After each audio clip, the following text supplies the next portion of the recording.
Don't we normally get there it is. Got it. All right, so Paula, if you want to do the housekeeping, a little bit of housekeeping. Okay, housekeeping. Good morning.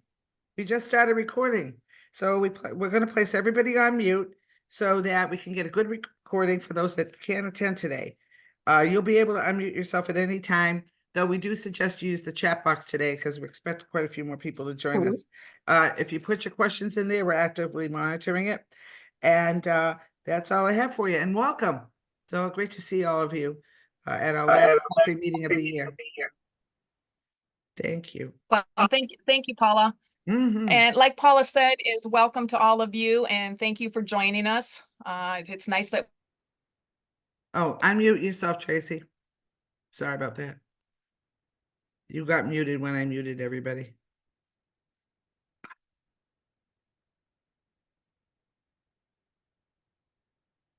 She's still talking. There you go. Unmute yourself. Now I have to unmute all. Okay, we see we need a Brittany too.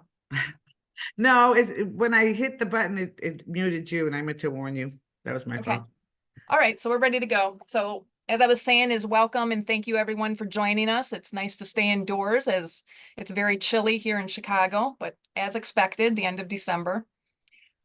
So we hope that today's presentation provides all of you with useful information and tips, which will be useful to your businesses. It'll be useful to you as entrepreneurs. It'll be useful to you and your families. Those of you that have kids, I think you'll hear some interesting information that your kids can actually make you a little bit of money. Imagine that. And just to help you prepare for 2024, we're now in the final countdown. We've got 13 days left of 2023, and how can you make the best of that with what's left, and then start 2024 on a high mark, and make sure that you're planning and just getting ready, and not just for your businesses, but for you personally as well. For those of you that are joining us for the first time, maybe the second time, a little bit of history about the coffee meetings that ILLBA puts on. We've been doing these coffee meetings since COVID, and it's just been a way for us to bring speakers of you. It's just sometimes it's just not as convenient to meet in person. So this has provided an alternative for us to bring speakers and information to you, and for our vendor members to also stay in front of you to tell you a little bit about their services, their products. So it's just been very beneficial for all of you that are joining us and that have been joining us for 2 or 3 years now. So I want to take this opportunity to thank today's sponsor and one of our newest ILLBA members, Solero Commerce, and to introduce Will Foley, who is their Senior Account Manager Platinum. So I will hand it off to Will to tell us a little bit about his company. Hey, thanks, Tracy. I appreciate the introduction there. Nice to meet everybody on the call today. And whoever was singing those Christmas songs beforehand, the tacos and stuff, I made lists for my kids. So it's always a good way to make me smile in the morning. So I think it was Tim, and if it was, you definitely should keep doing the limo business versus being a singer. Yeah. So my marketing guy was actually supposed to be on the call today with you guys. His kids were sick. He's the one that got us all registered for the call. But I do appreciate Tracy bringing us into the association. She asked me about a year or so ago with Paula to come to one of their events. And since then, we became a member, maybe a little bit less than a year. But basically, a little bit about me, a little bit about Solero Commerce. I've been with the company for 10 years now. And Solero is one of I think we're the 15th or 16th largest credit card processing payment companies in the nation now. And basically, we've got into the limo world through the software Santa Cruz, which a lot of you guys that have larger fleets use. And so I met Steve Power at an event a couple years ago, and he was asking me, who do you work with, blah, blah, blah, just all the names and stuff about the industry. And I work with Windy City, obviously, as one of my clients. That's how I got invited into the association. And a lot of the other major players on a national level that have 50 plus vehicles are usually our clients. We do directly integrate with Santa Cruz software. We actually just became their preferred vendor. Steve just signed our agreement. So as of going into the first of the year, we are that new preferred vendor there. Chosen Payments was a great processor for quite some time. That was their back end company that they used to be linked up with, but they got purchased.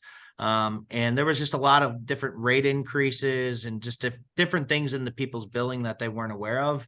And when I kind of sat down with those business owners, I kind of highlighted all those things and pointed it out to Steve, the differences in us versus a lot of other people in the payments world that we compete against.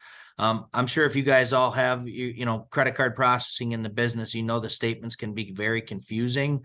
And what makes us different is we fully disclose our profitability on every bill. So we offer a pricing platform. It's called Interchange Plus. So basically, we would just pass through the straight interchange to the business owner and a fraction of a markup over cost. And we list out our profitability on every single bill. We offer a rate lock. So just like Windy City, I just did it for them. From year to year, we go over the rates with the business owner to show them that our rates do stay consistent. But if volume increases or you get an offer from a different processor, we do offer a meter beat guarantee, which will beat any company's rates out there. Biggest thing is if you were to partner with myself or Solero, you would have access to me directly. And if I can't get to it, you can work with one of my employees. But I mean, you having that personal touch with running a major company is a nice thing versus just having to call into a general customer service number. The other thing I've noticed about your guys' industry, which we've been very helpful with, is a lot of chargebacks or disputes or fraud issues. We've been, especially a lot of the major players, we use a software on the back end that connects to the gateways. It's called Mitigator software. And basically, if a card comes through your guys' gateway, when the card comes through, we have a certain software and algorithm that actually manages the chargebacks and matches it up against card like lists. And if long as it wasn't stolen same day, we're pretty good at detecting stolen cards or fraudulent cards, or if the customer has like experiences with more than 3 chargebacks in a month. We've gotten very good at navigating those paths. And you would also, if you worked with our company, be assigned an account manager solely for risk. So any disputes, chargebacks, anything like that, you would email one of my employees and they do handle all the paperwork with going to arbitration, stuff like that. A couple other things quick so I don't take up all your guys' time here, and then I'll wish you guys a happy holiday. Last thing I was just thinking about is and I want to talk to, or maybe just make sure with Paula. So just if anybody that is interested in our company, I know that she kind of sent me the list of people that were in the association. We are on their website now. But my marketing team was just going to send out just a general email to you guys, who we are, stuff like that. If anybody is interested on the call, you'll just be able to click on a link and reply there. And then I'll get a notification that you're interested, and I'll reach out to that, that way we're not pestering you, stuff like that. So I do want to appreciate you guys inviting us on the call. It means a lot to us, especially, us being a newer member, giving us the opportunity to get in front of your members. And I'm excited about the opportunity to work with anybody that's interested. And I do value the relationship. It looks like Mr. Erickson might have a question though. You're still muted, sir. You got to unmute. Unmute yourself, Dave. Okay, There, thank I you. figured it out again. Okay, just very quickly, how are you integrated with Santa Cruz? No problem. So I work with the vice president of integrations. His name is Dave Camato. He works at PayPal. So as long as you have a current PayPal ProFlow gateway, which everybody that pretty much has Santa Cruz has, it depends on if your merchant number was owned by Chosen with that gateway. Okay, so if it's not owned, then we just take over control of that PayPal gateway. We would do what's called a processor change on the back end through that gateway. We'd take.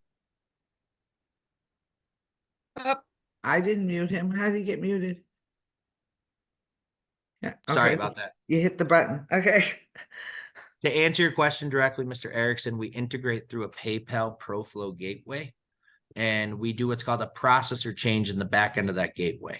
And I know the gentleman that runs that whole division of the company, and Steve just hops on a call with him, and we just do the processor change. Takes about 5 minutes or less.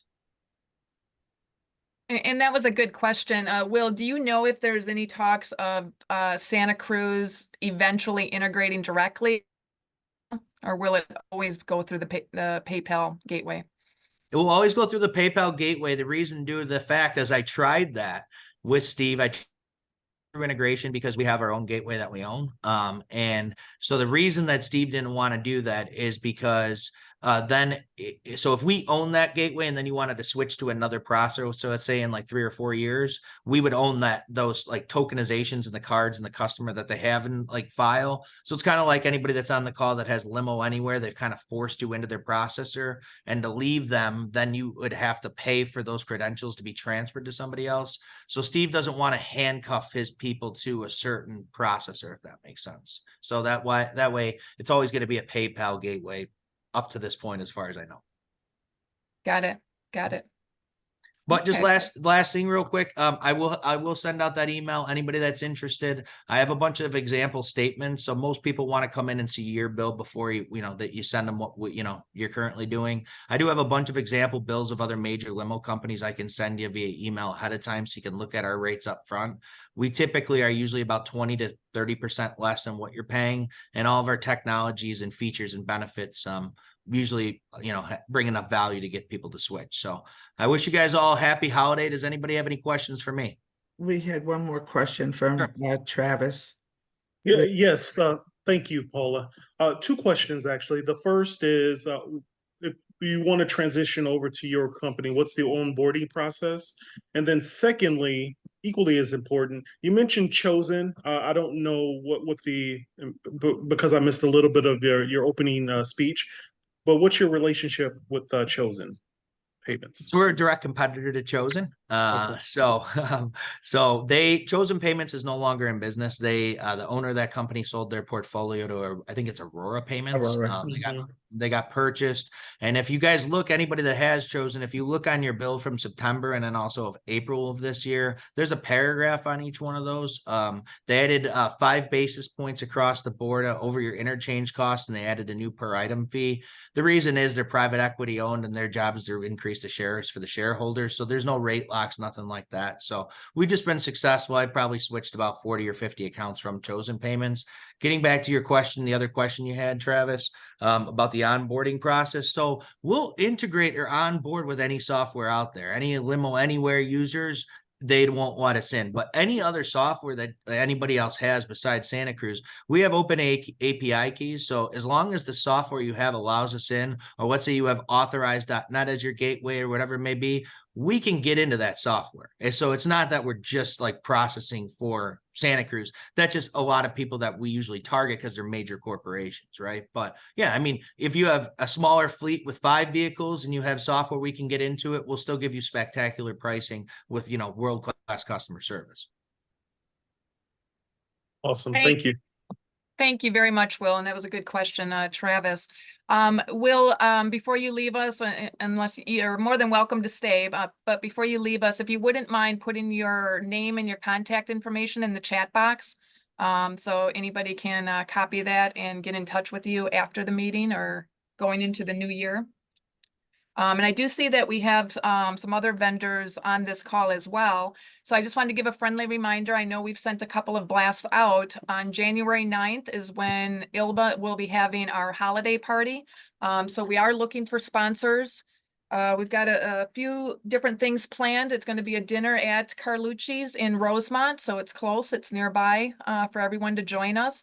We will also have a photographer, so anybody that's interested in updating their headshots, it's a great opportunity to come. That's a $350 value just for showing up and have your photo taken. We did that probably in 2019, and that was just a huge success when everybody was able to update their headshots. put So them on just a your reminder, business January card. 9th. Say that again, Paula? And put them on your business cards before the next show. Yes, absolutely. Mhm. There we have, Oppie, I just got your message, so thank you for that. We'll send you some information. So yeah, so the vendor members, you can contact myself, you can contact Paula, anybody from the board. We are looking for sponsors and can't wait to see everyone on January 9th. I believe it starts at 4:30. It'll be a good time.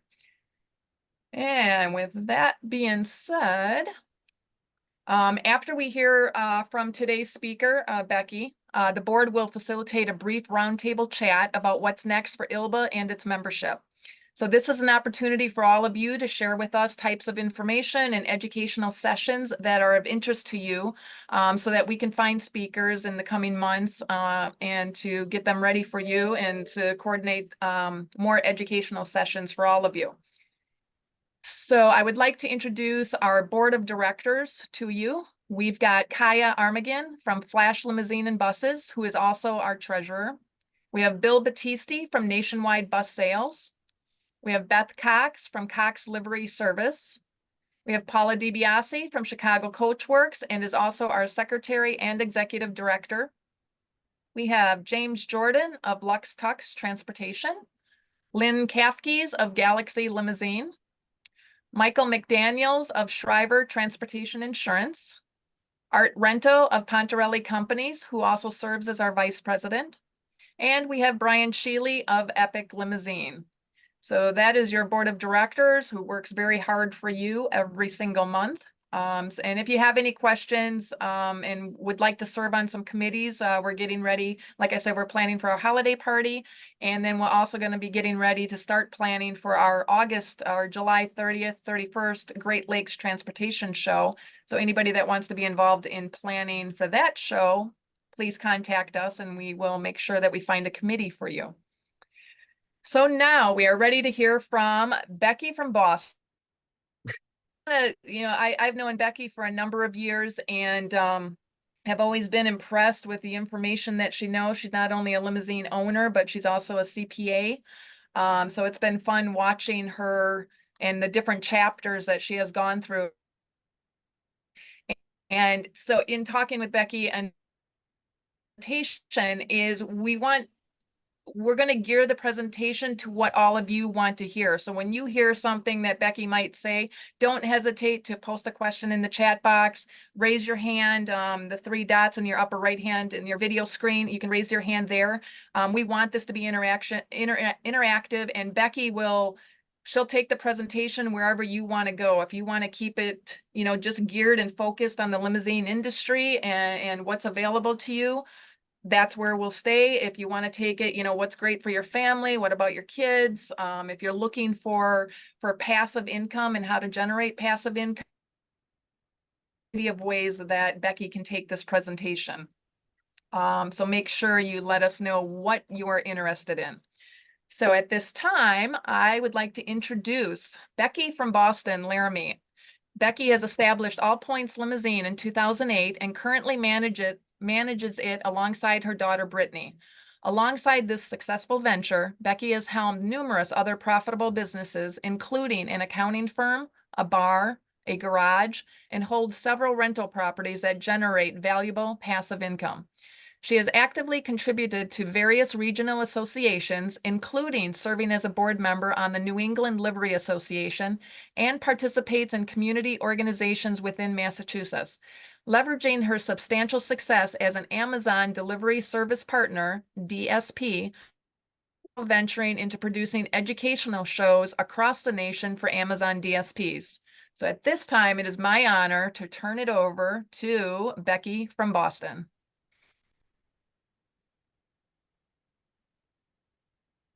Is she unmuted? All right, I'm unmuted. I Whoa, was just about to success. ask you. All, You want me all to on put my this? own. All on my own. I didn't even have Brittany help me. So welcome, everyone. Welcome. I'm excited to be here.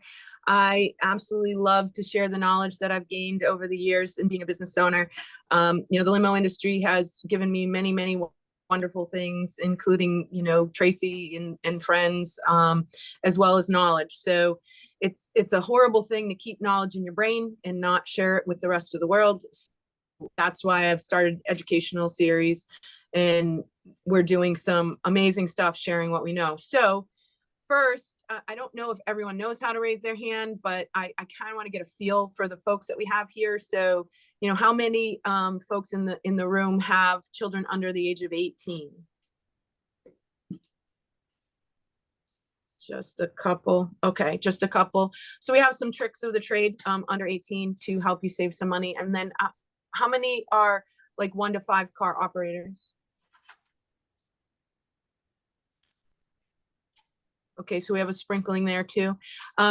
When you're a little bit smaller operator, you're more flexible. You can move quicker. You can kind of bob and weave. When you're large like Wendy, you know, it takes five meetings to get to the conclusion of the, you know, what you're going to do next. So I'm going to kind of sprinkle a little bit on first sort of you guys as humans and family people, then you guys as owners, and then sort of kind of what are best practices as we come to year end for both personal as well as business.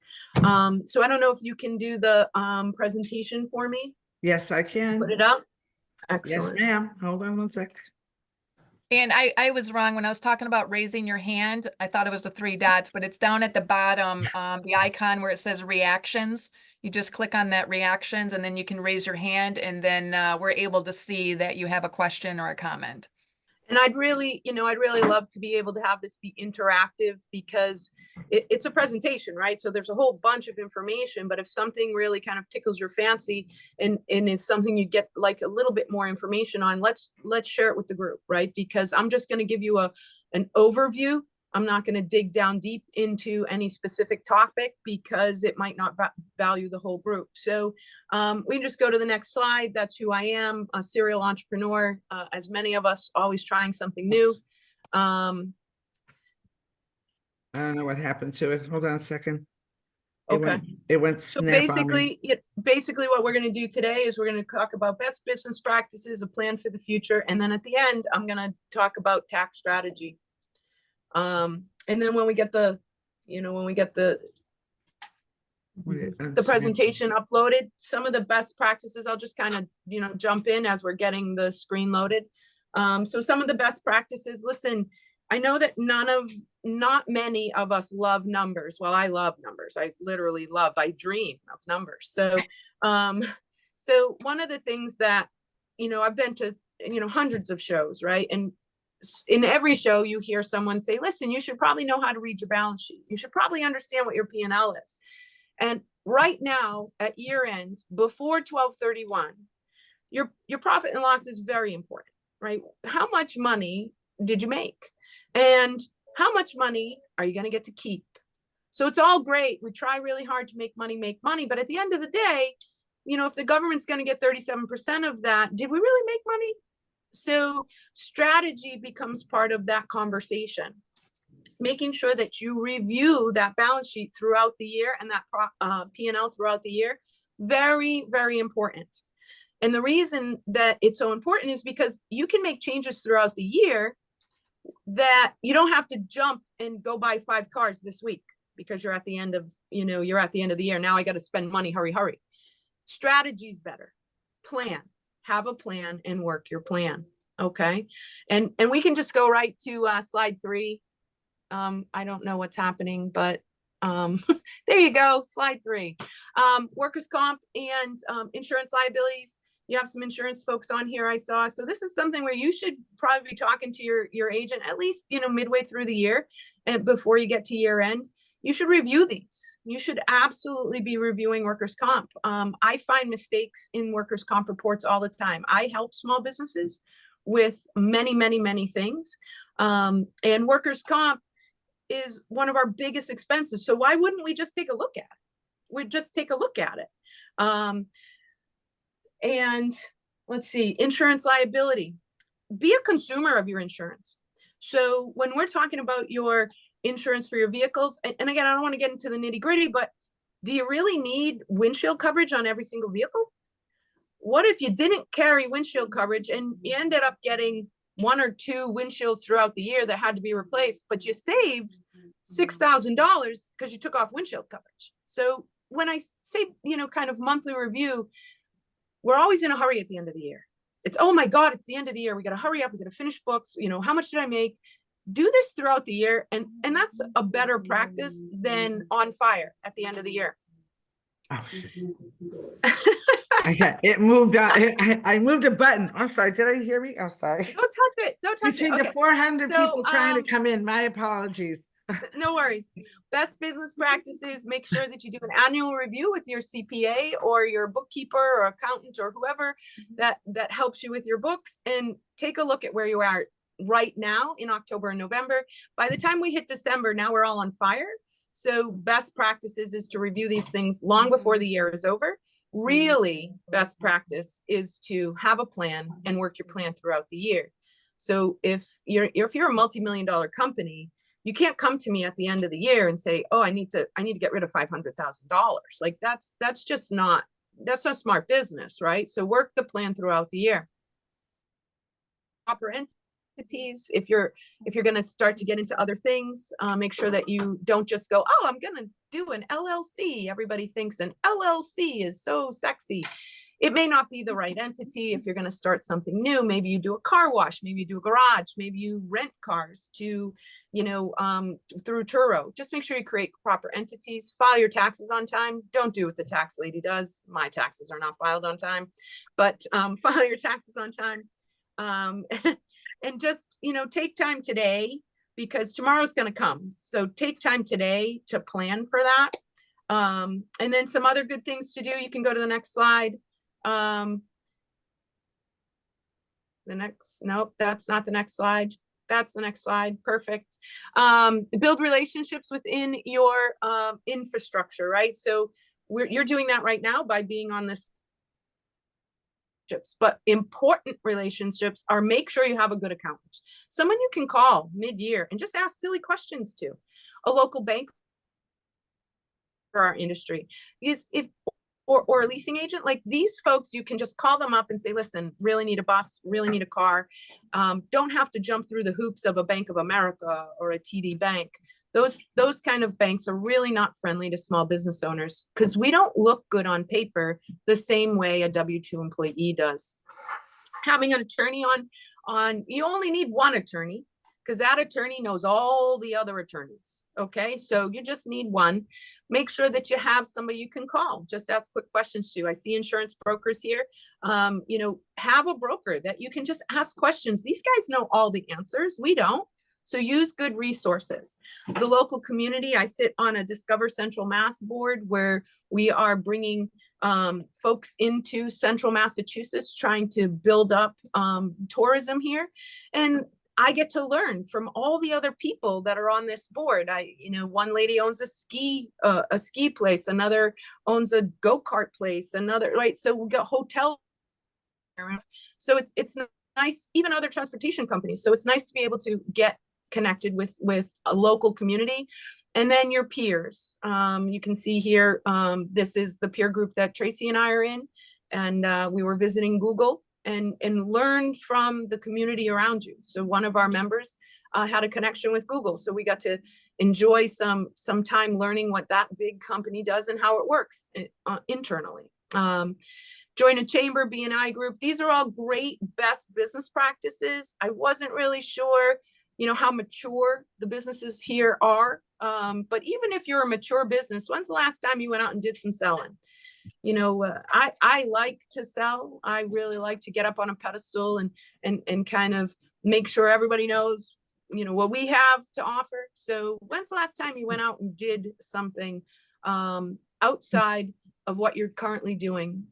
Add a little excitement to your day. Do something you like to do. Go shake hands and kiss babies, as I say. All right, the next slide.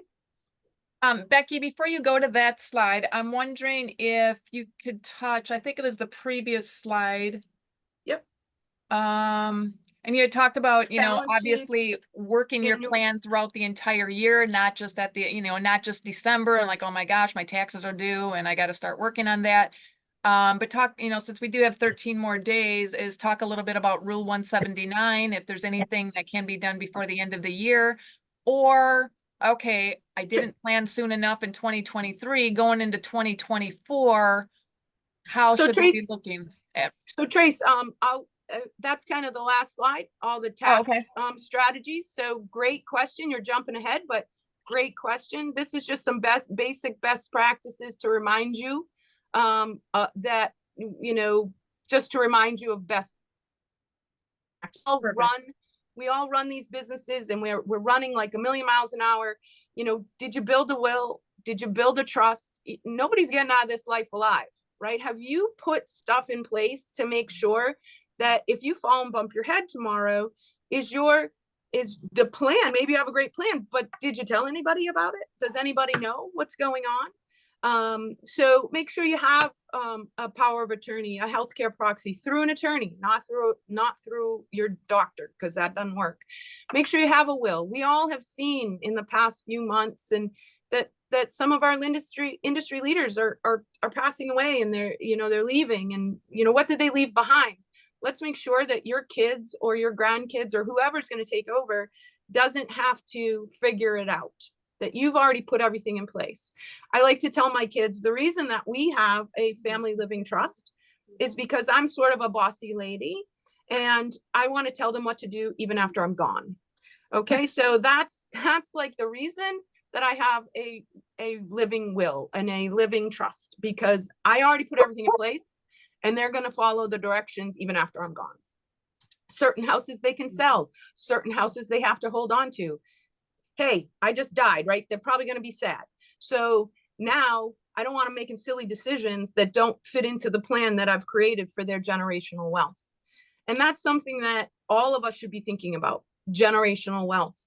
Whether it's for you, or maybe if you don't have children, maybe it's for your employees, and you sell your company to your employees. That building of wealth allows you a little bit more flexibility than always just kind of living, 1 month to the next.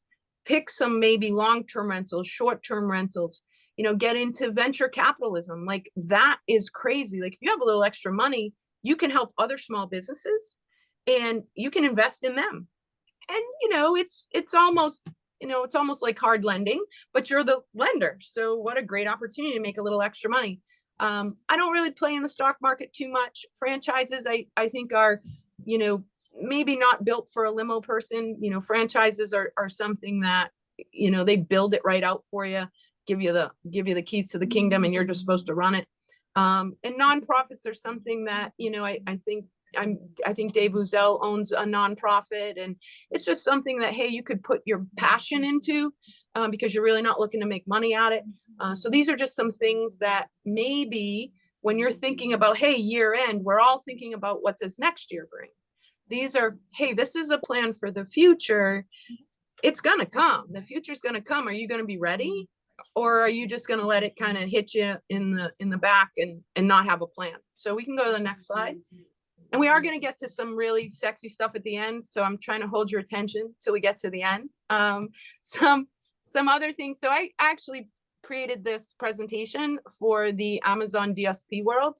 And in that world, most of the business owners there are first-time business owners. So they do silly things like pay their employees through Cash App.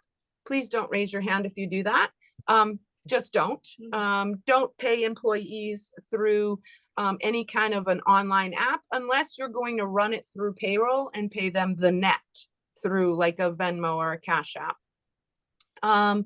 Make sure you file taxes on time. With late taxes require the IRS to spend more time on you, and they don't like that.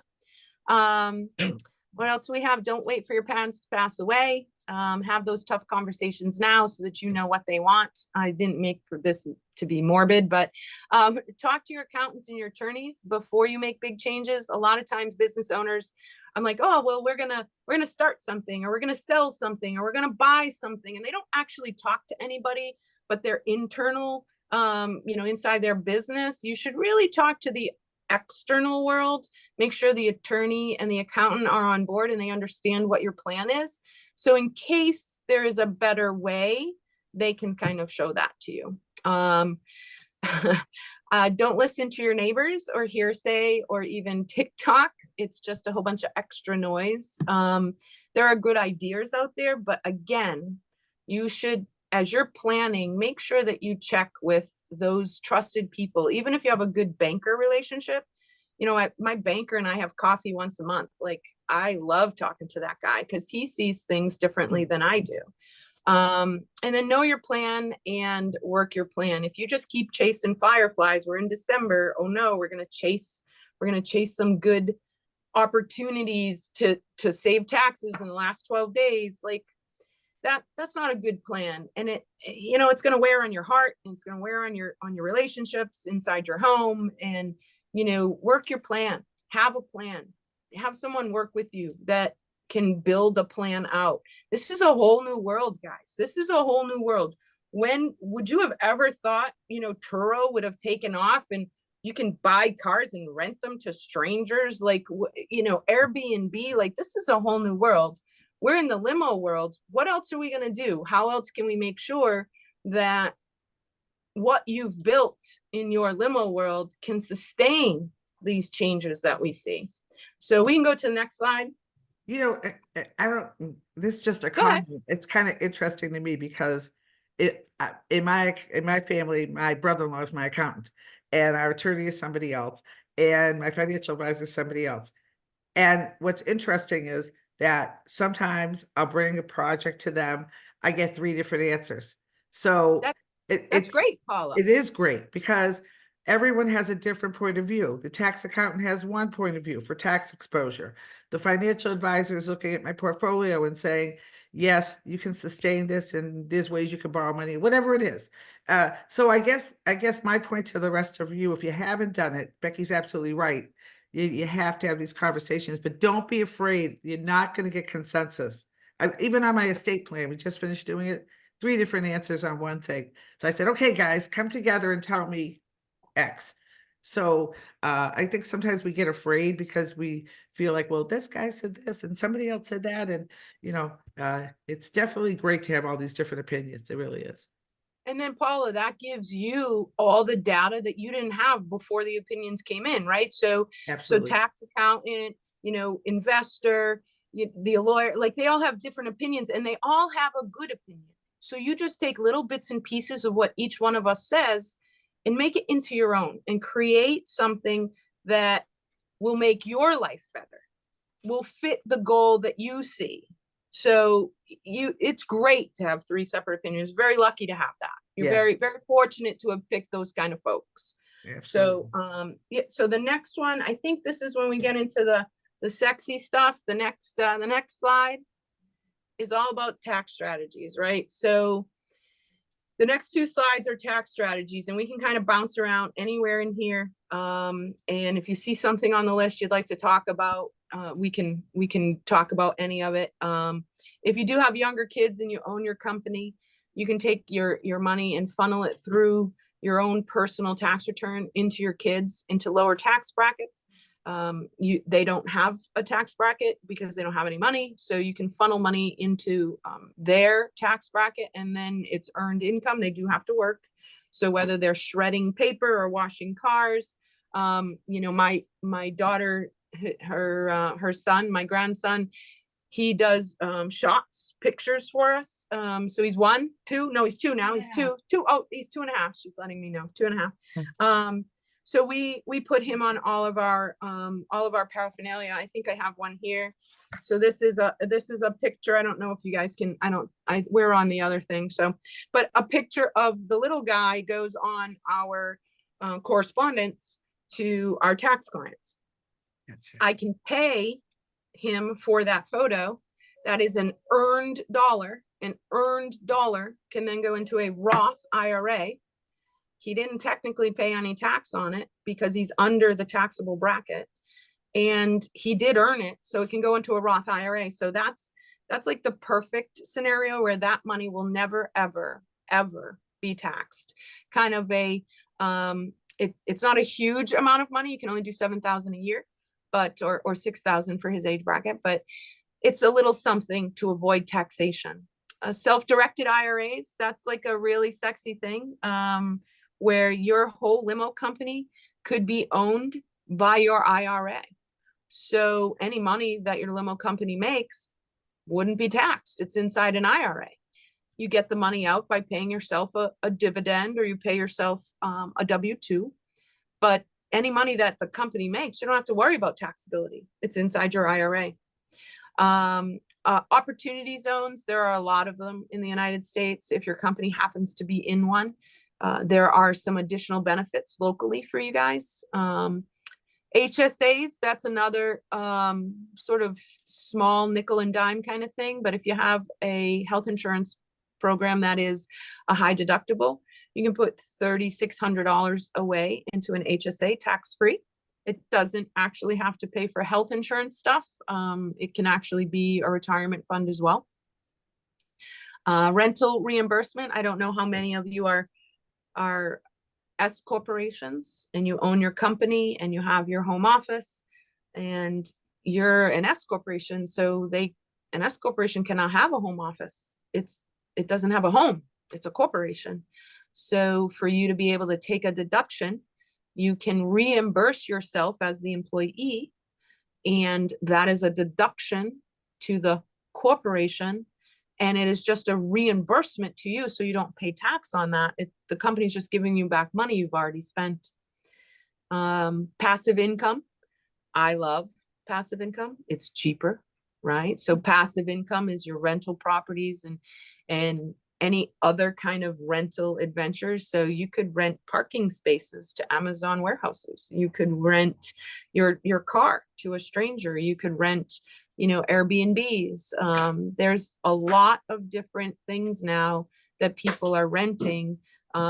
This pop-up kitchen thing, you have a big facility with a kitchen and you can just rent out your kitchen for the weekend instead of, trying to run a whole restaurant. We always, tax strategy does have a lot to do with the kind of entity you pick, S corporation or sole proprietor or C corporation. So just make sure that you're in the right kind of entity for whatever your goals are, and make sure you have a plan. I mean, there's a lot of talk out there about, how do I avoid taxes? You don't want to avoid taxes. You just want to pay your fair share and no more than your fair share. So the folks that went through this whole lovely COVID thing and were realizing that they had been, scraping pennies off the top of their company all those years, not paying proper taxes. Well, COVID hit and the government said, well, you didn't play by the rules all along, so we're not going to help you now. So, whether that is, a part of your plan or just, hey, do the right thing, and follow the rules and find someone like myself I'm not a regular tax accountant. I'm a strategic tax planner. So find somebody that fits you. I think we're going to do some questions too. I think I have one more slide of things to kind of get your mind thinking. Do I have one more slide? I do. This one's not the greatest. Okay. Ordinary. Oh, it's the same slide. How about that? I yeah. probably took this one out because it was too dark. Go Yeah, back that to was the it. other one so that go back to the other one. So if you guys want to talk about any of these, there are so many things that you can do to change your tax destiny and keep more of the money that you earned. Also growing your business or growing your generational wealth, where you want to grow your company, but then how do you take the benefit of having a company and make that benefit you personally as well, right? So work on your business instead of in it. And that's hard for many of us that maybe have smaller companies. You wear every hat. So I don't know if we can, I know I was super quick on this, because I kind of want to know if you guys have any questions that I can answer for you. Could you And explain a little bit to everybody about what a SEP plan is? Because I find that a lot of people don't know what a SEP is. So that's just another retirement plan. Mhm. So you would pick it depending on the kind of business you have. So and my phone keeps going off. So so a SEP is really for small companies, where a 401k is very pricey. You need all kinds of additional documentation when you have a 401k. So a SEP plan is built for small companies, and it allows you to put away a certain amount of money, tax-free. And they can be built any which way you want. There's a way to build this plan so that you could put away $261,000 tax-free. Now, granted, there's matching in there, and there's profit sharing, matching, profit sharing, and contributions. So there's a lot that goes into that. But for a 401k, it's different. It has different limitations. 22,500 goes up next year, usually goes up every year. SEP has those same limits, same kind of limits, but the limits are a little higher. So it's a 401k. It's a retirement plan. It's a protected, it's protect your money for future, and don't pay tax on it today. Do we have any other questions? Ordinary income versus capital gains. Ordinary income is expensive. Capital gains is less expensive. So, when you're selling something, you prepare. So if you have, rental properties like I have, I prepare for the sale of a property. So I kind of hold on to my losses until I have enough that I can offset a gain. So, because I kind of want to offset that capital gain when I sell a house. So I wait until I have enough losses, and then I'll sell a house, and my losses will offset my gains. Just another strategy.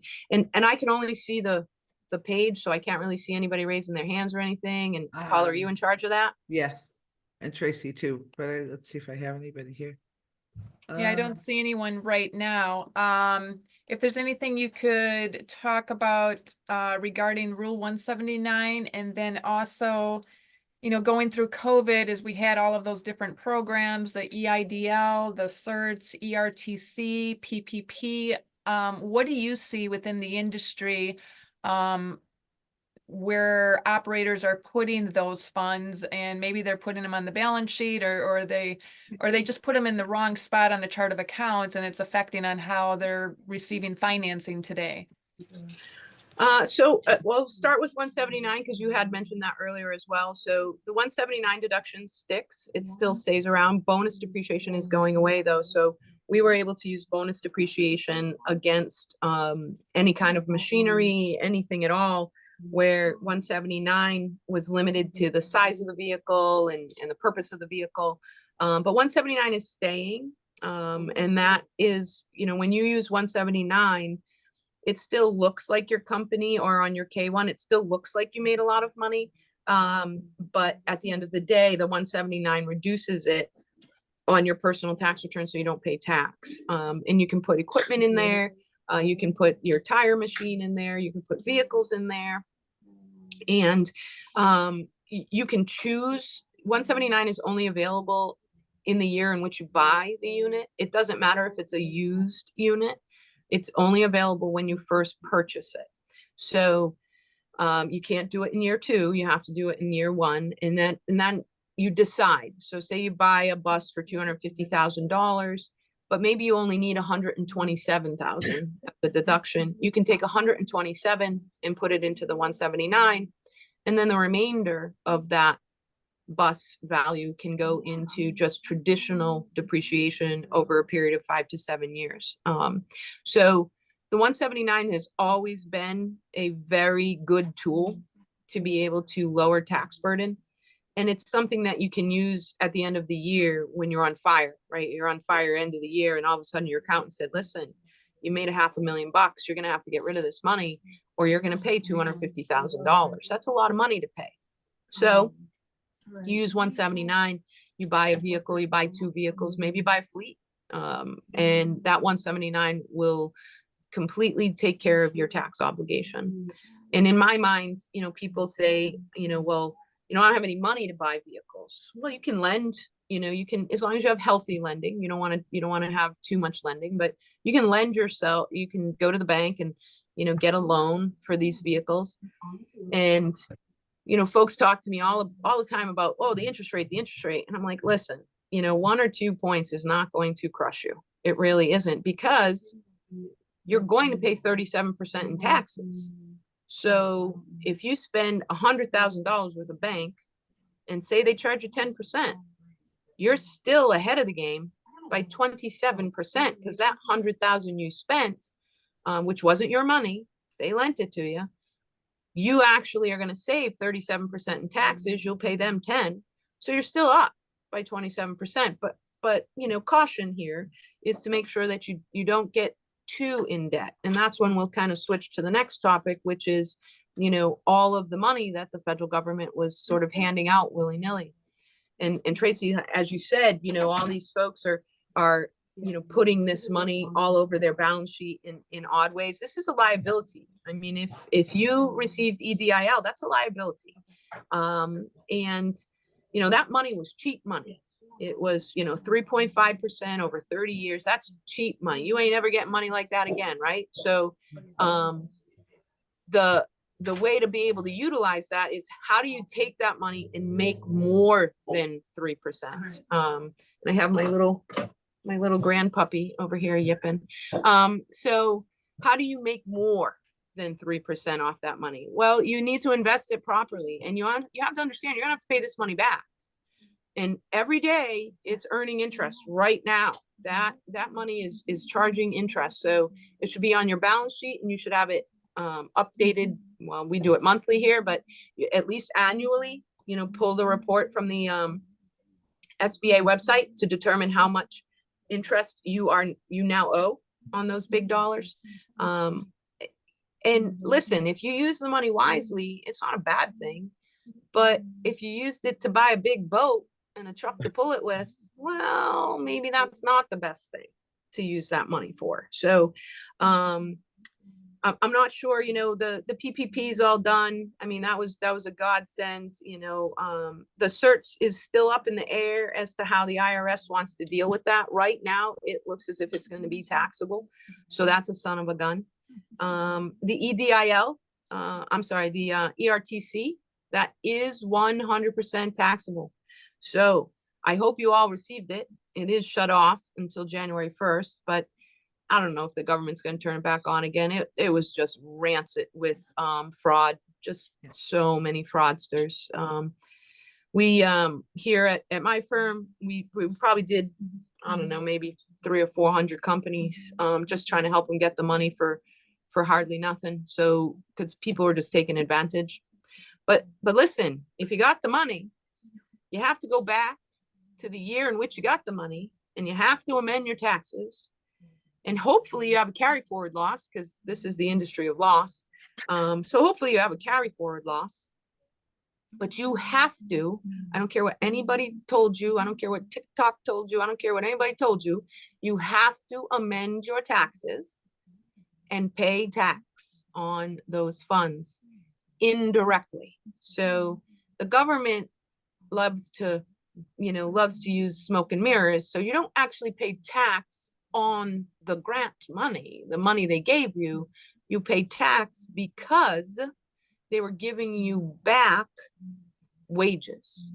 You, as a company, used those wages as a deduction. So now you don't have that deduction anymore. So you pay tax. If you're an S corporation, you must amend your corporate tax, which will then give you a new K-1. Then you amend your personal tax. You have to go back into the year in which the credit was given. Many of us got something in 2020 as well as 2021. Please, guys, don't let it wait, because what happens is you're going to owe money on this, right? So I don't know. I think we got maybe 120 grand or something like that in the limo office. So if I wait and I didn't amend my tax return, that 120 grand would be penalized on top of penalized. So you have to do it as quick as you possibly can. As soon as you got the check, pay the tax. And then they're going to send you a letter that says you owe penalties and interest. Don't pay them. Write a really strong response back that said, listen, I didn't have this money until you gave me the money. I didn't even know I was going to do this. Why am I being penalized? Because the IRS does have a couple memos out that say they won't penalize us for this, for the ERTC. But you have to have a good answer when they come to try and charge you. You really do. So, I mean, I'm not sure if I answered sort of all of that, but I definitely want to make sure everybody files amended tax returns. Great information. And maybe I missed it. I had to step away for a second. For the ERTC, for those that are still waiting on checks, do they receive interest while they're waiting on those funds? Great question, Tracy. Great question. So the the ERTC, you absolutely receive interest on every single day. So for those of us that have already received the checks, on the bottom of the check, it actually tells you how many days that you received interest for and tells you how much interest. So my particular company, I think we got 12 grand in interest, and we were small. Like I said, we only made 120,000. You know, my other company made considerably more than that. And my interest was pretty substantial. So yes, you will still earn interest on every single day that they delay. And they are going to send the checks. They are going to send the checks. Like I said, we did about 300 or 400 businesses, and we had one that was audited. And I did sort of warn him that I felt it wasn't a great idea to do his 2020 because he had just too many employees that year. So he is in audit, but what a great IRS agent. The IRS agent that we're dealing with, amazing, super nice lady. And she is just opening up and chatting with us because we're being nice to her. And she says, I don't even know any of the people in this room anymore. They're bringing in people that I don't even know if this guy has a car, and they're now IRS auditors. And she said, normally I audit 30 people a year. So one IRS agent audits 30 people a year. That's nothing. That's literally nothing. And the reason that you audit is, there's some kind of a flag. So she said, right now I have 65 cases on my desk and I have no idea how I'm going to get through them all. So do all the other people in that room have, 60 cases on their desk? They're just not going to get through it in a timely fashion. And audits do have a time frame. So audits expire at 3 years. If the IRS agent can't get what they need within 3 years, it expires. They will ask you to sign a form to allow them more time, but audits expire. So I don't think many of us should worry. In the transportation industry, we were all devastated by COVID. So I don't think anyone on this call should worry. Even if you're an insurance agent and you own the company and you did the same thing, your main clients were devastated. So, I definitely think everybody officially qualifies in the limo world. So because you were forced to put face masks on your employees, that's a government order. You were forced to do things that you just never would have done, which cost you more money and less clients. So that sort of answers your question. I kind of get off on a tangent once in a while. No, definitely. So the checks are still going to come, guys. So if you haven't gotten your checks yet, they are delayed, and the government's just inundated. They had 600,000 applications when they closed it down. They had 600,000 applications. That's astronomical.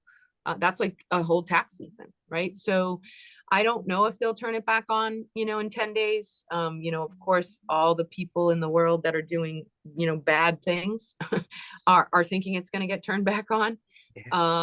Because, I get the emails, you guys are getting the emails. It's probably all over your Facebook. So don't go to any of those people, if you haven't done it already, ask your accountant or someone you trust, to file those papers for you. What else you got, Tracy? You got anything else? Good stuff. How about anyone else? Does anyone have rental properties, looking to get into rental properties or any other passive income? Is that Michael? Do you have a question? Well, my wife and I were looking to start with 2 or 3 rental properties. And we're starting just at square one right now. And that was one of the questions we had was, do we do this? Do we set up a separate LLC and tax for each property, or do you bundle this? This is all brand new for us. Those are great questions, Michael. So as I had sort of said in the beginning, everybody thinks that, hey, I'm going to start an entity. I should get an LLC. I should get an LLC. And I don't necessarily think that's important. So I'll throw it to you like this. So if you're going to own a garage that limos are operated in, and you're going to rent to the limo operator, yeah, I'd probably have an LLC. You're going to have employees in there. They're lifting cars up. They're taking tires off. There's a lot of liability. If you have a 3-decker or a side-by-side house, you only got 2 people, 5 people, 8 people in that house. Really, what's your exposure?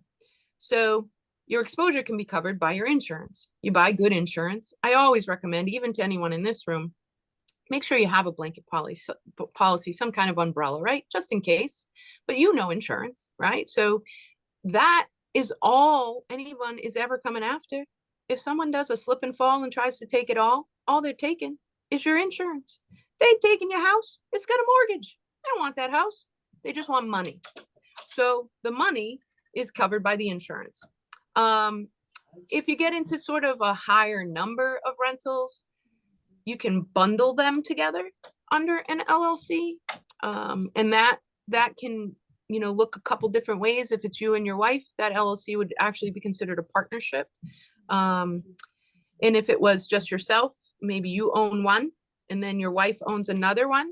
That way you can both go after funding separately, right? So instead of, your first rental, you guys go all in and her income and your income and, try to qualify with just your income.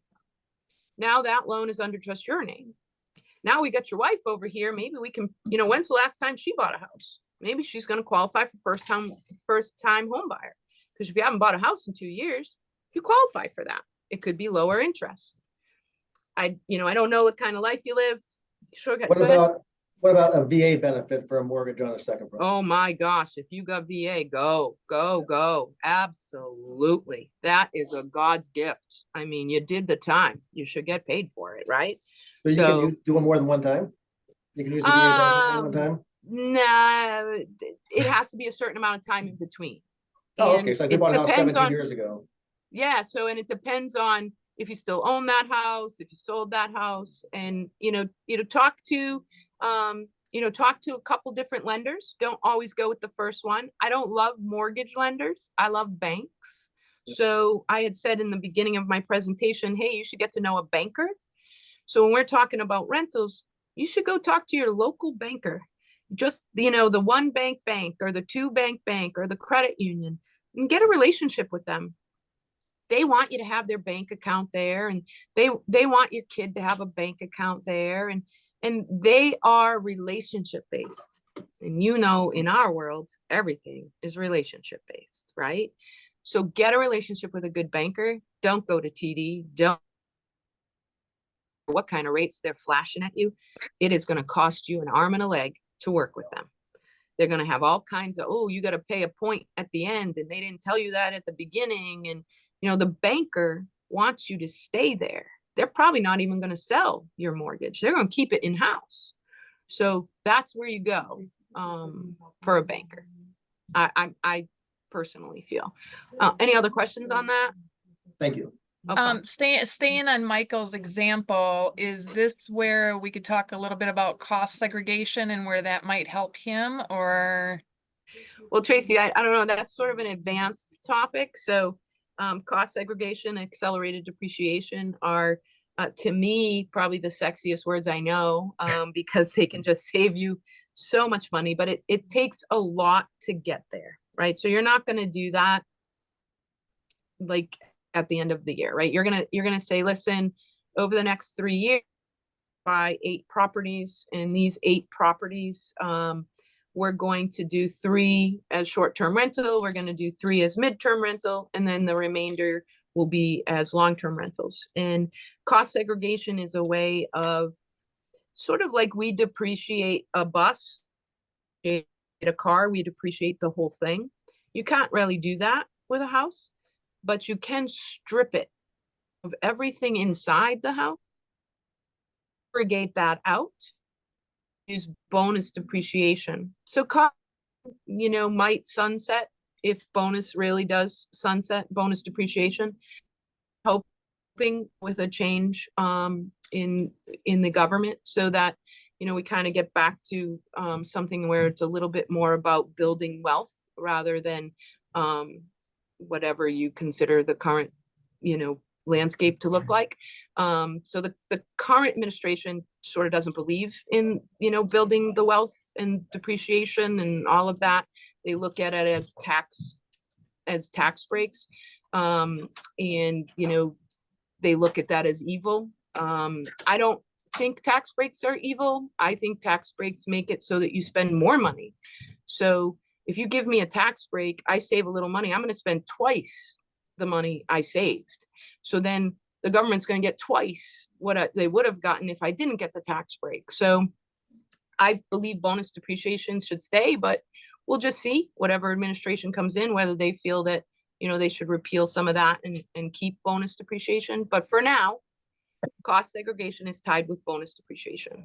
And you can depreciate the entire house, inside the house, the lights, the wiring, the plumbing, anything that's not attached to the house permanently can be segregated out and bonus depreciated in the first year, which is a huge deduction. So it's probably 30% of the price of the house. So if you buy a house, for $1 million, you get a $300,000 write-off.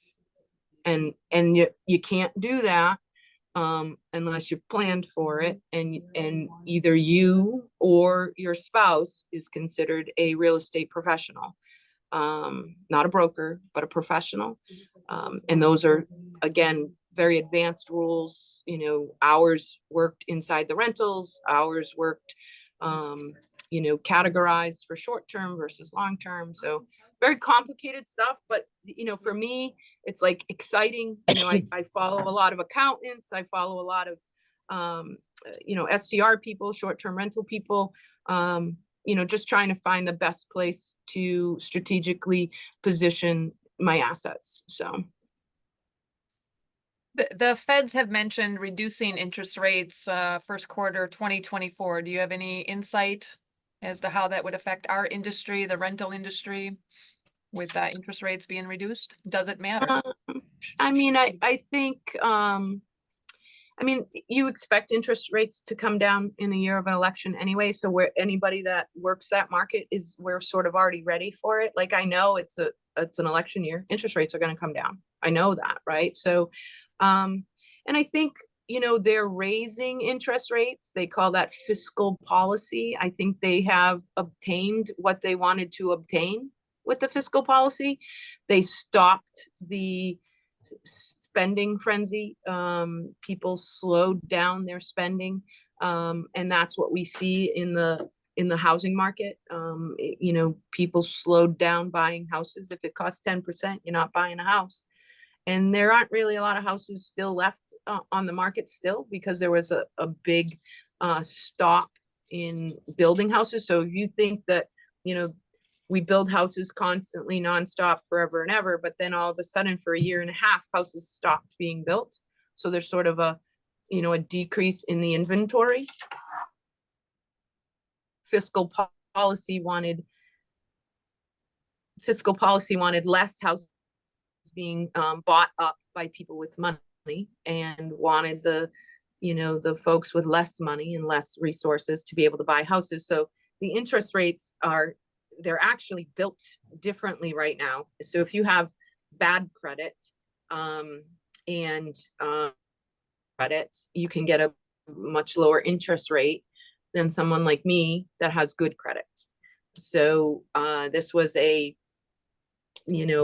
government program that went into place. So if the bank that you choose or the lenders that you choose are monitored by the federal government, and it isn't like a one bank, they have to follow federal regulations to be backed by the federal government. So they now have to give money to sort of the less deserving and in hopes that those folks will pay it back. So interest rates coming down will probably, I mean, in my opinion, you're going to see, you know, that folks will spend a little bit more. But I think everyone's cautious right now, because it's an election year. You don't know where it's going. You know, if it goes one way, you all hide your money. If it goes the other way, maybe you get to build your money. Maybe you get to build again. So I kind of think that, you know, one side doesn't want building, and I think the other side sort of wants you to build. So folks are going to wait before they start spending their money to see what will that election kind of come out to be. You know, that's just an opinion, though. I mean, obviously we don't know. All good feedback. So I try to make it not boring, because I know that accounting can be boring, but guys, you know, plan. Don't get to the end of the year and go, holy crap, how much money do I have? You should know how much money you have in October, so that you don't have to worry. By the time December comes, you've already executed your plan. Okay. And we're all busy running our companies. You know, take a step outside of your company and work on it. Because that's your legacy. That's what you're going to leave behind. You know, get into these groups. This is an amazing thing that you guys are doing. Connect with one another, because we're all in the same, whether you have limos or whether you have Amazon vans or whether we fix transmissions, we're all in the same fight, right? Small business is all in the same fight. We need to stick together, because we're far more formidable together than we are individually. So. Amen. And that is it. Any other questions? I have a general question, and it's come up among some of my peers over the last couple of weeks as we head toward the end of the year. And a few of us have been talking about, because we're owner operators, and some of us are paying ourselves 1099, some of us are paying W-2, and then there's the rest of us who aren't sure what we should be doing as the owner. Any insights on that? I mean, I think, you know, I've heard a lot of different things, but. I mean, there are some rules. So if you're an S corporation, you're forced to pay yourself a W-2. So you have to pay yourself a W-2. And in general, accountants all have their own opinion. I'm a 50-50. I'm a 50-50 gal. So I pay myself a W-2 50%, and then I take a draw of 50%. So I pay a little bit of taxes on my W-2, but then on my draw, I pay less taxes, because that doesn't have all the wage taxes associated with it. Also doesn't cost me workers' comp. It doesn't cost me any of that. So, and a lot, you know, just that whole workers' comp thing, a lot of owners are like, oh, well, you know, I sign off, so I don't pay workers' comp on myself. And I'm like, listen, you're the office. Your workers' comp is like $83 a year. Like, why would you not pay workers' comp on yourself? It's $83 a year. If you fall and bump your head, leadership team doing everything for you, and you're hoping you're gonna have to pay them more money because they're gonna do more hours, they're gonna replace you, so you would claim workers' comp on yourself in your administrative role. So just as a side note, but 1099ing yourself, I don't quite understand what that would mean. So I mean, I don't know how you would 1099 yourself. Either if you're a sole prop, you just take the money, it's all your money. If you're an S, W-2, and if you're a C corp, you must pay yourself a W-2 or a dividend. So those are the only ways to get the money out of the company. And then of course your own fringe benefits, like your cars, your gas cards, your dry cleaning, your all kinds of stuff that you can use as a fringe benefit for yourself. Thank you. Answered, Paula? Great question. And Paula, were you referring to paying yourselves as the owners of the companies, or were you referring to how they're paying their chauffeurs? No, while how they're own paying you? themselves, like Okay. each of us, like there's a few of us that have been kind of chatting about it. A couple of S corps, some are LLCs, so it's a little bit of a mix, and we're all the primary owner. Yeah. Mhm. So an LLC isn't actually, like, an LLC doesn't have a tax return. So when you can say you're an LLC, but you have to pick what are you when you file your tax return. So you're either a sole proprietor, an S corp, a partnership, or a C corp. Those are your choices. Right. So, you know, you're either paying yourself a W-2 or all the money's yours, because it's a sole proprietor. So whatever goes in can come back out. It's a little more costly if you're sole proprietor, but it's super flexible because the whole thing is yours. Right. There are no rules, like it's yours. If you're a sole prop, if you're a corporation, there are rules on how you can get your money out. Good Well, stuff. guys, it's been great chatting with you all. You know what, Tracy, if you want to put up my my email or whatever, and you guys have questions, just remember I'm a tax accountant, so don't send me a question in February. And we're over here in Boston, so if you ever need any help out in the Boston area, just give us a jingle and we'll make sure we get you a car. Awesome. Brian, I see you just came on. Did you have a question for Becky? I just wanted to know, Becky, I don't know if you mentioned it. How big is your fleet? So my limo fleet is probably only about 30 cars right now. My Amazon fleet is around 60 cars.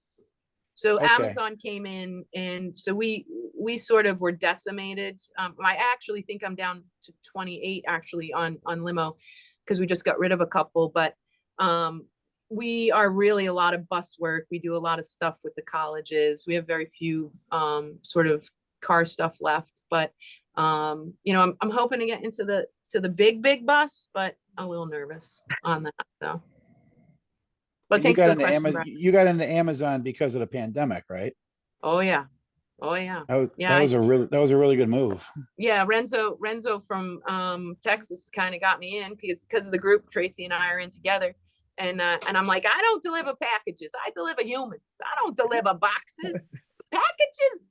Let me tell you, I've delivered 8 million packages in the past 3.5 years. So it's a lot of packages. Wow. But Crazy. these people are not chauffeurs. These drivers are not like chauffeurs. They're drivers. They're just drivers. They call out every day. They get a great benefit package. So they, have 2.5 weeks off, and they call out at least once a month. And, they have, the benefit package we have to give them is astronomical, everything you could imagine. So, Amazon's a little bigger than limo right now. And you mentioned the fleet of 60 for Amazon. How many employees does it take to run that fleet of 60? So we have, I think we have like 92 or something like that. They come and go. Next month I won't have 92. I hope to only have maybe, 70, because, we'll cut the fleet and we'll cut the people. So a lot of the vans right now we rent. We own about 10 of them, and then Amazon gives us 40, and then we rent the other 15. So we hope to get rid of our rentals, but these things fall apart. They're terrible. These vehicles are terrible. So and they, you're opening and closing the door 250 times a day. That car wasn't supposed, that van was supposed to have its door open 250 times a day, 6 days a week. We get 5 days off a year. It's brutal on the vehicle, and it's brutal on the human. So I know you all get Amazon packages. Please say thank you to your Amazon guy. He's delivering your Christmas. You didn't have to go buy those presents. So, be nice, say something nice, because it's a tough job. They deliver a package every 2 minutes for 10 hours a day. So it's a tough job. I have a quick question. How difficult or easy is it to get started with that Amazon? Hard to deliver for Amazon? It's hard. You have to be picked. I came in at a great time where they were, they brought on, I think 1,000 DSPs that year. They call us DSPs, delivery service partner. That's what we are. So, it's a application, and I'm sure that people apply. There are 2,500, 2,600 of us right now in the United States. Canada has more, and obviously in other countries it's run a little different. But so you fill out an application. If you get through the application segment, you go to an interview segment where you apply. You answer 10 questions. You send that in. If you get through that one, you then have an interview with 3 people online. And then if you get through that one, they offer you a position. So, and they can offer you a position anywhere in the world. I just saw Alaska just opened up. So, I sent information up to my friends up there because Alaska finally opened up. They didn't have anything in Alaska. So, yeah, so it's a process. You just have to watch your email once you apply. You know, so, and it's, guys, it's lucrative. But it's not fun. It's not fun. It's terrible.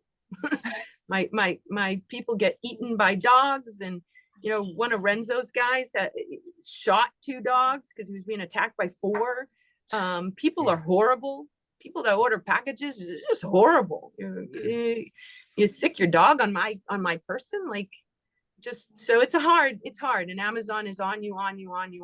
You are constantly chasing your tail, you know, and there is no phone number anywhere, so you ain't calling anyone. It's been a learning experience. I am by far more compliant than I have ever been. We have processes on top of processes, and everything is followed to the T, because these people gonna sue you if you don't do everything right. You know, I have a crew that goes out and fixes lawns. I have a crew that goes out and fixes houses, because I guess houses jump out in front of people all the time. I have crews that go out and fix stuff.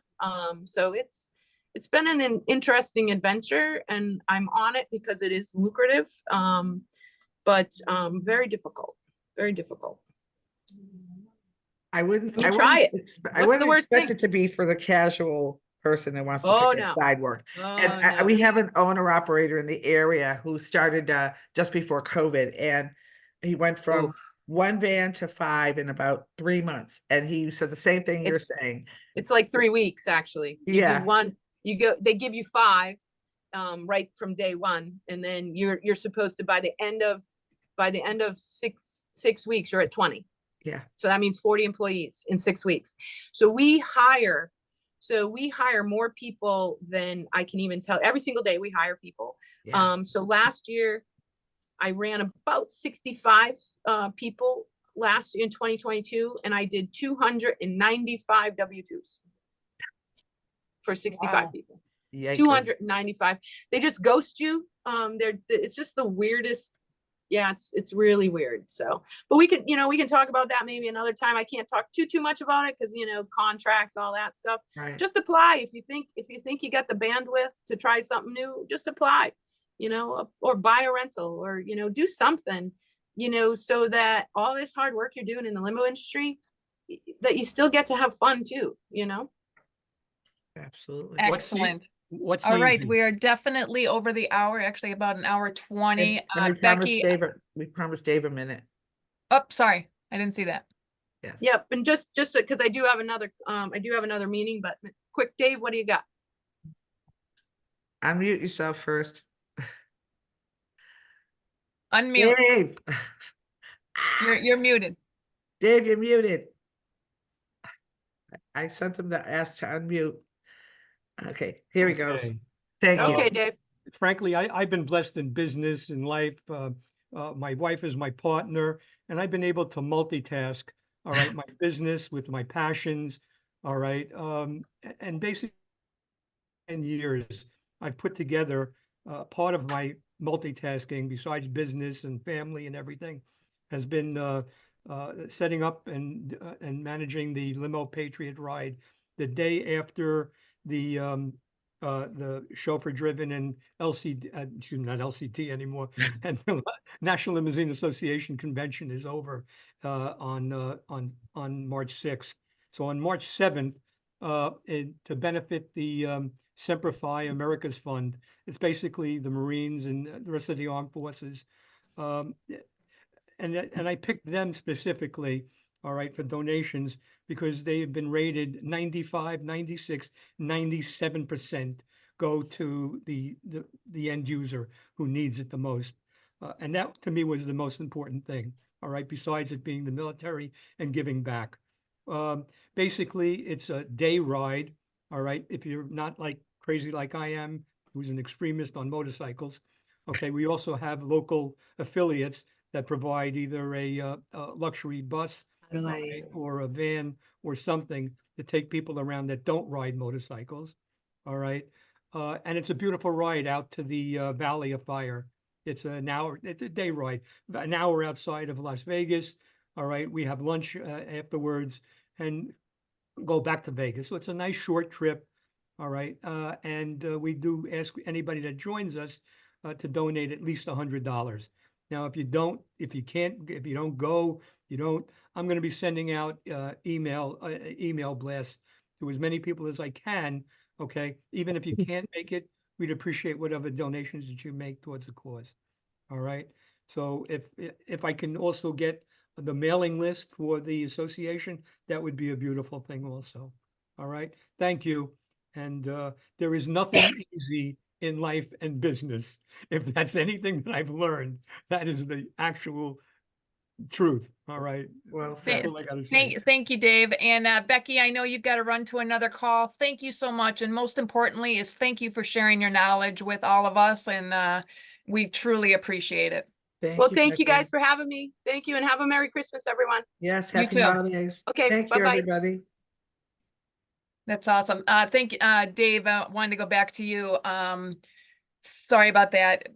So for your He already information, I left. see Oh, there he is. Yes. it in the chat there. So we can be sure that we have a weekly newsletter that goes out that we can put your information in our newsletter. We can also post it on our social media as we're leading up to the show in Vegas. We'll definitely, any flyers that you have, send those to Paula. But we can definitely distribute them Okay, to good. You everybody. know how to find me, Dave. Paula, send me your email address, please. I will put it in here too.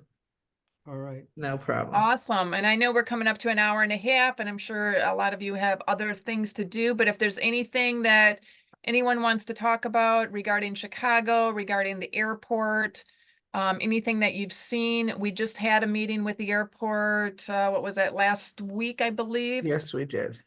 So they talked a little bit about moving the bus pickup areas. I don't know when that was going to begin, but buses will be picking up. So Because as that, it's the shuttle buses that are the bus center is closing. right, so the bus center across from the Hilton, that will be closing, but they'll let us know when they have a date, when that will happen and as more details emerge. So we talked about that a little bit. Definitely, we spent quite a bit of time talking about the hustlers at both of the airports. They are fully aware. They've invested in several signs, letting them know that solicitations and hustling is not allowed. So it sounds like they've been attempting to penalize these hustlers, and that since there was no signage posted, it just seems like that they haven't been winning those. So there, you will see quite a bit of signage that's going to be put up in the next month, both in the commercial lot as well as in the terminals, outside the terminals. They stress that no dwell time. Of course, we understand that. But they will be stressing that. They're hiring more enforcement agents that will be patrolling the area. They encourage us to continue to call, to continue to use the complaint form. So anytime that you do see a vehicle that's parked and no passengers are there, to use the complaint form.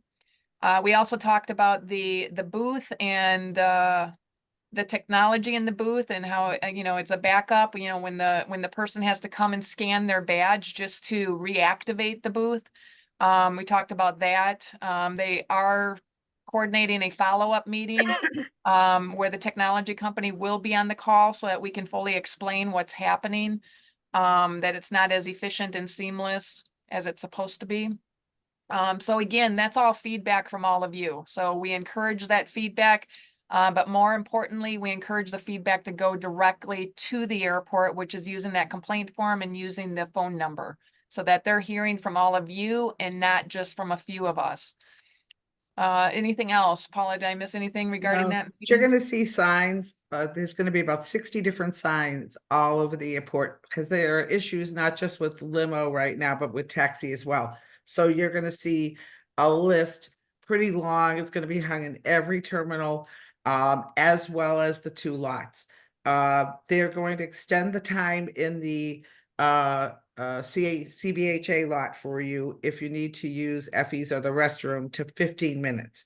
So we've talked to them about that. That was on them. They decided that 10 minutes wasn't enough. But to Tracy's point, They are aware of the hustling. We have some follow-up to do on our end because enforcement is really the issue here. The tickets that are being written are for parking.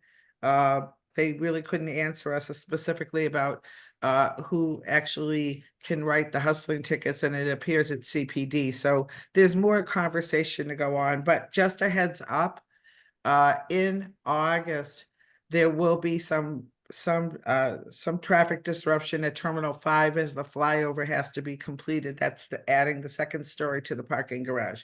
We've asked them to give us 60 days notice on any changes so that we can come to you well in advance and let you know exactly what's happening and when. So right now they don't have exact dates, and you've probably all been reading the news about the airlines looking to delay the projects and things like that. So as we hear more, we'll share with you what's being impacted. And that's it. I think we're Awesome. good. So if we don't have any other questions, then we will call it a day so everyone can get on. David, did you have a question? No, not a question. I just wanted to make a comment. I wish that the other limousine associations did this, okay? You know, so that people can learn about the different areas, basically. And I mean, she gave a great presentation. A lot of Yeah. people need this information. Yeah. So I just wish the other limousine companies did this, because you can't always go, okay, even if you're in that market, you can't always Right. make it to the association meeting.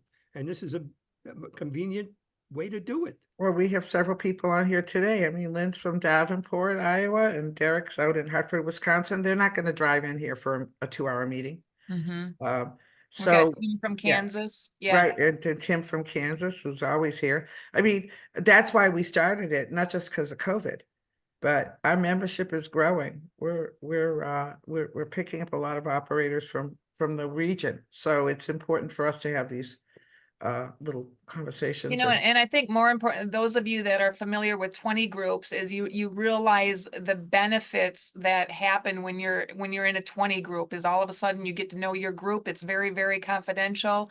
You begin to trust each other, you know, to a point that you're sharing the nitty gritty, the good, bad, and the ugly with the people within your 20 group.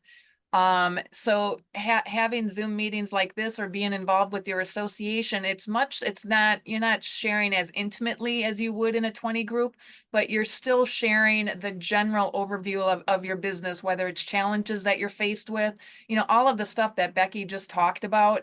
You know, if you just picked up one or two things and it saved you $5,000, $10,000, $100,000, you just got on a Zoom for 1 hour, for an hour and a half, and it was free.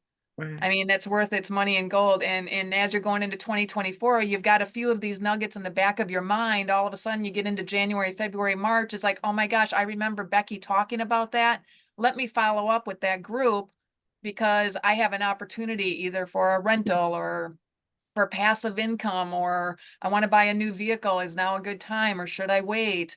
But now you've got resources, you've got people to contact, and my banker told me this, my accountant told me this. Becky, what do you think? It's just great to connect with each other and use each other, learn from each other. And the better that each one of us become as operators, as entrepreneurs, it makes our industry better. So we fully believe in what we're doing. Absolutely. We'll make sure we tell the other associate. They all know we do this, and I was showing Tracy some reports and the board some reports last week. Just our Zoom calls. I mean, we get people going back over and over. Like we had a lot of people sign up, but they know they'll get the video, but because they're not available. So we have the convenience of making those available online for many folks, and they take advantage of it. So it's great. I think we're cool. Hopefully I I'll have a see quick some. question, actually. Yes, Patty. I don't know what I missed, but what is this 20 group? Because I do find that locally, and I'm not talking about our members or anything like that, but just in general, just drivers and operators that you run into on the road, they're not really willing to help too much, you know, or even friendly. It's like I'm always trying, hey, comrade, you know, how you doing? And it's like they look at you like you're, you know, you got two heads. Yeah, and that's a So- shame. It I is. absolutely love the areas, when you look at Neela, Lange, and you look at their get-togethers and they're doing barbecues together. There's so much that we can do together. We can still be competitors, but you can still do things Sure. together for the benefit of your industry. So when you're asking about the 20 groups within our industry, I don't know, there's probably maybe 5 or 7 groups. And you really don't hear much about them because they don't advertise. Now, driving Right. results, you're going to hear some news coming up, I believe in this next week. Be on the lookout for some news regarding driving results. And then remember our meeting here today. But that's a 20 group, and they take operators from each area. So we can't have, so like I represent Chicago, so you can't have 2 operators from Chicago. We've got operators from, all different areas. We have a group of about 20. And then and you might be on the wait list. I know Lennon Frega from Florida, he was on the wait list for 6 years to get into our group. And Oh, finally, wow. he's been in it, Put me on the absolutely list. loving it. Yeah, 6 years. I believe it. Yeah. Yeah, so when you're Wow. talking to other operators, it's just ask them, hey, do you belong to a 20 group? So that you can find where the different 20 groups belong. I do know for driving results, our 20 group is called Spinning Wheels. It was led by Arthur and Kathy Messina. There are a few openings. So depending on your area, and I can definitely recommend I'd recommend reaching out and saying, look, I'm interested in what you have to offer, tell me the details. Sure. Patty, where are you out of? Chicago. Oh, okay. Plus, Yeah. Patty, there's also opportunity to join some other groups that are not specific to limo. I belong to a weekly networking group for 12 years, and I'm the only limo person on it. But we have business owners from across the state. Sure. Some are internet, some are outside of Chicago area. We talk about anything and everything. There's a person who's into women's education. There's another one who's a health manager. There's a marketing person. And what's great is you can bring any problem there you want, and they'll say, okay, what's on your mind? And we just talk. And I literally have Yeah. been with these guys for like 12 years and happy to share some offline stuff with you too. And I think the other thing is anytime we have in-person events, and we're going to have more of them this year, creates another opportunity for you to network with the others. Because you're going to Right. find that the majority of our operators in our membership are very forthcoming. I have never heard anyone say, and Travis was a board member and it's been a member for many years, and Tim's been a member, Lynn's a member, everybody on here, Derek, we're all members, and Guillermo. I've never heard anyone say, well, nah, don't really want to chat about that. I mean, everybody is very open. So, for all I know, it might emerge as another group right out of, some of those conversations too. And Tim has his hand up. Yes, Tim. I was going to say, after attending a convention, if you will, last March, do not limit yourself just to limousine-based 20 groups or even limousine-based conventions. Business is business. And regardless of whether or not you are meeting with people that build and sell decks or hot tubs or real estate or chocolate candies or whatever, business is business. And there is tons of applicable information that is interchangeable. You just need to replace the product or service with what it is you do. And I think Becky's not here, but I think that is what has made her so successful with Absolutely. various business ventures, is that the HR stuff is going to be the same. Accounting, a lot of that's going to be the same. Marketing, a lot of that's going to be the same. So don't think that you have to join just a limousine chauffeur transportation based 20 group or only go to those conventions or go to those meetings. That there is definitely value that you can obtain from attending other industry based events outside of our industry. For sure. Yeah, absolutely. Well put. Okay. I think All we right, should we're gonna go. we're gonna let you all go. Have a great Tuesday. Merry Happy Christmas to holiday. those that celebrate, and happy Merry holidays. Christmas. I'll And see you in January. And here's the 2024. Thank you Yes, all. ma'am. Happy New Year. Thank you, guys. All Thank right. you. Have a Bye-bye. good day. You too. Later. Bye.